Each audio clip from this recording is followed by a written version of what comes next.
Next to raw sewage flowing out of manholes and into our waterways.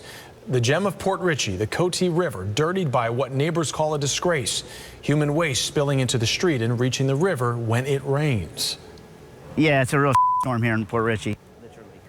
I-Team investigator Kylie McGivern took the community's pleas for help to city leaders, asking what's being done to protect the precious environment and the public.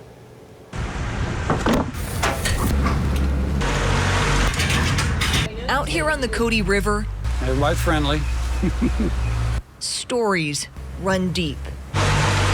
I used to fish back in there as a big saltwater lake. Captain Bob Hubbard grew up on these waters. That house there with the pyramid-shaped roof is June Carter and Johnny Cash's house.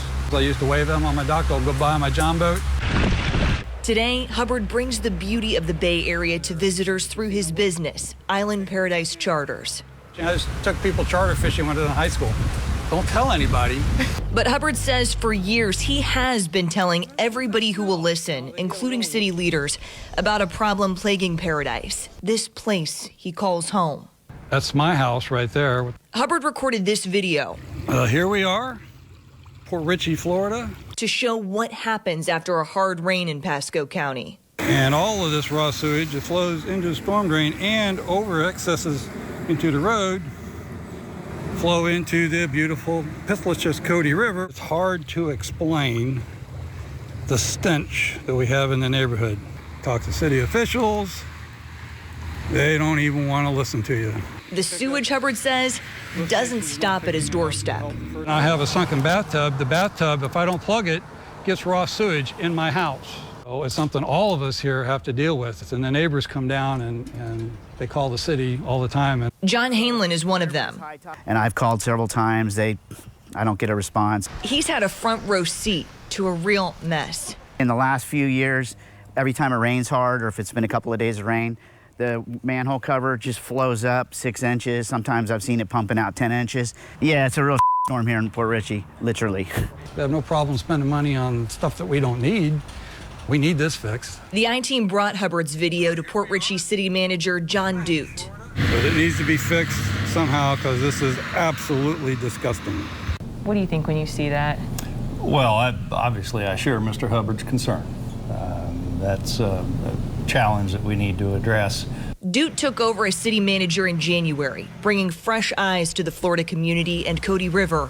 That really is the gem of this area. After serving as the city administrator of Chapman, Kansas. Is this a problem that you were made aware of coming in, that this is a big issue?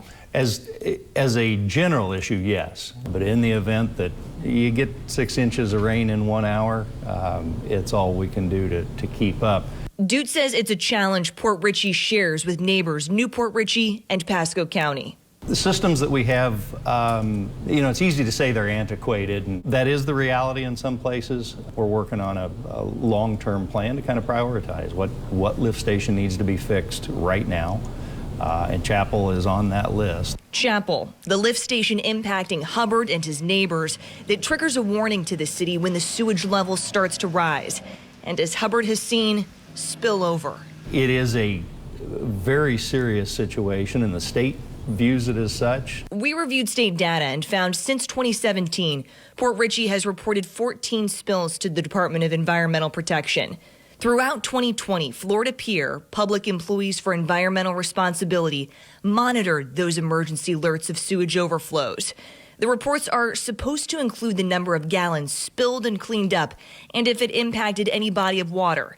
But that doesn't always happen. The nonprofit found, looking at Hillsborough and Pinellas and just 10 other counties, that there were more than 850 notifications to the state last year. We're talking more than 126 million gallons spilled, and most of it, nearly 110 million gallons, made it into the water. Port Richey recently bought a new $500,000 vac truck to help pump sewage from those aging lift stations. From what we had before to this, complete night and day difference. That's a big purchase for a small town like this. Clean water and dirty water is a high priority for the city of Port Richey.